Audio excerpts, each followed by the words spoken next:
दो शिकारी एक शिकार। रात के 2 बज रहे थे। दिग्विजय सिंह के आलीशान फार्म हाउस के चारों तरफ सन्नाटा था, लेकिन अंदर सुरक्षा के कड़े इंतजाम थे। हथियारबंद गार्ड हर कोने पर गश्त लगा रहे थे। उन्हें अंदाजा भी नहीं था कि आज रात उनके सामने एक नहीं बल्कि 2 सबसे बड़े शिकारी आने वाले थे। मैं ब्लैक लेदर सूट और नकाब पहने फार्म हाउस की छत के रास्ते अंदर दाखिल हुई। मेरा मकसद साफ था, दिग्विजय सिंह के पर्सनल लॉकर से वो बेनामी संपत्ति के कागजात चुराना जिससे वो पूरी तरह बर्बाद हो जाए।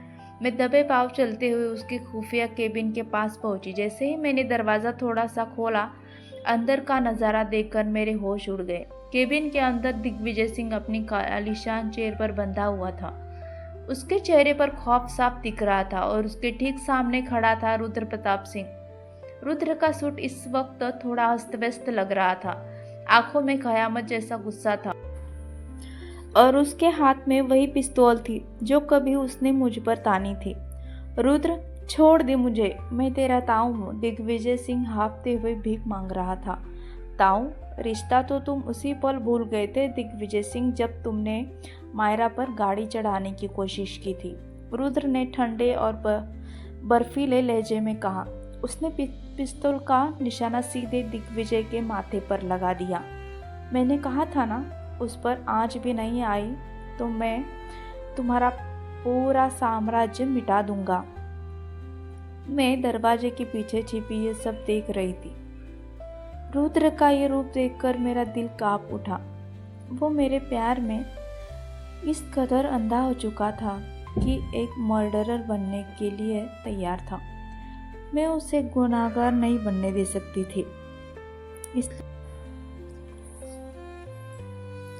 रुद्र, रुको! मैंने अपनी असली आवाज में चिल्लाते हुए केबिन का दरवाजा खोल दिया। रुद्र ने झटके से पीछे मुड़कर देखा।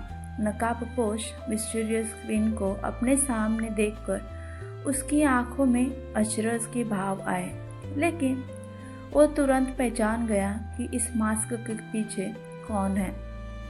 मायरा, तुम यहाँ क्या कर रही हो?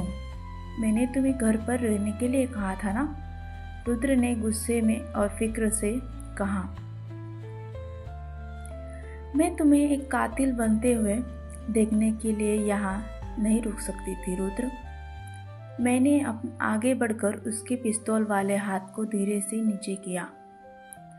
ये इंसान मौत के लायक ज़रूर है, लेकिन इसके खून से तुम्हें अपने हाथ गंदे करने की कोई ज़रूरत नहीं है और ये मुझे मंजूर नहीं। इसे सज़ा कानून देगा और उसके पुख्ता सबूत मेरे पास है। दिग्विजय सिंह के गुंडे की वो कॉल रिकॉर्डिंग थी जिसने मायरा को मारने की सुपारी ली थी। दिग्विजय सिंह हमें देखकर जोर से हंसा। तुम दोनों बच्चे मेरा कुछ नहीं बिगाड़ सकते। बाहर मेरे 50 आदमी खड़े हैं। तुम दोनों यहाँ से जिंदा बाहर जा ही नहीं पाओगे। तभी अचानक पूरे फार्म हाउस में पुलिस के सायरन की आवाज़ गूंज उठी। लाल और नीली बत्तियां खिड़की के कांच को चीरती हुई अंदर आने लगी। तुम्हारे वो 50 आदमी अब पुलिस की कस्टडी में है ताऊ जी, रुद्र ने एक शातिर मुस्कान के साथ कहा। मैंने यहाँ आने से पहले ही कमिश्नर को सारे सबूत भेज दिए थे। मैं तो बस तुम्हें ये बताने आया था कि सिंह साम्राज्य का असली राजा कौन है। पुलिस ने कमरे में घुसकर दिग्विजय सिंह को गिरफ्तार कर लिया। जब उसे ले जाया जा रहा था तो उसने रुद्र और मुझे एक आखिरी नफरत भरी नज़र से देखा। फार्म हाउस के बाहर ठंडी हवा चल रही थी। पुलिस की गाड़ियां जा चुकी थी। रुद्र ने मुड़कर मुझे देखा। उसने आगे बढ़कर धीरे से मेरे चेहरे से वो मास्क हटा दिया।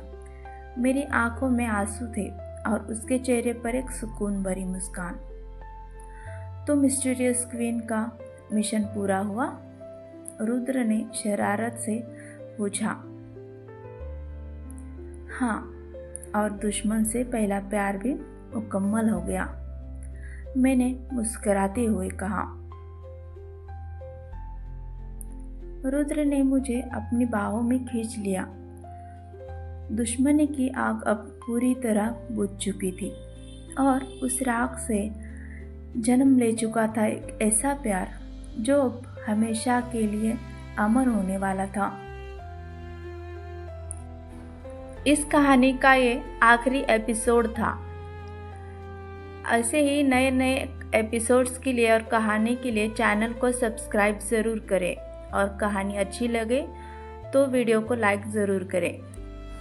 मिलते हैं जल्द ही अगले कहानी के नए एपिसोड्स में। धन्यवाद।